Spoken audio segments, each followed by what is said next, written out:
Jean-François Copé persiste et signe. Le débat sur la place de l'islam en France aura bien lieu à l'UMP.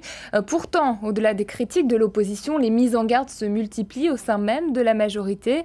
Et les mots, vous allez le voir, ont leur importance. Germain Drieux. Le dossier est ultra sensible, mais Jean-François Copé ne reculera pas.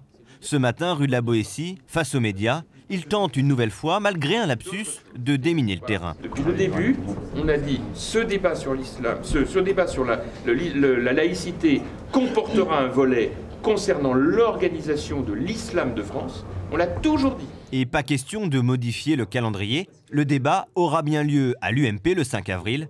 Accusé par l'opposition de chasser sur les terres du Front National, Jean-François Copé écarte pourtant tout risque de stigmatisation de l'islam. C'est tout l'inverse, c'est au contraire de soulager nos compatriotes de confession musulmane qui en ont ras-le-bol, qu'on mélange, qu'on amalgame l'exercice du culte musulman dans une république laïque avec des pratiques qui sont celles d'une extrême minorité et qui n'a rien à voir avec l'exercice du culte musulman. Un an après les polémiques du débat sur l'identité nationale, cette nouvelle initiative est contestée par l'opposition et au sein même de la majorité. J'ai entendu des voix très différentes à l'UMP.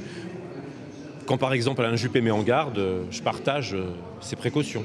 Il est bon de replacer au cœur de la République les valeurs républicaines, la laïcité, et de rappeler que l'islam de France n'est pas l'islam en France, comme l'avait dit le président de la République. On ne comprend pas la façon dont Nicolas Sarkozy essaye, alors qu'il n'y a pas de débat sur la laïcité dans notre pays, alors qu'elle est une valeur qui est fondamentale, alors que la question que se pose tout républicain, c'est de savoir continuer à la faire vivre le mieux possible dans notre pays. Mais pour Jean-François Copé, seul compte le soutien de Nicolas Sarkozy.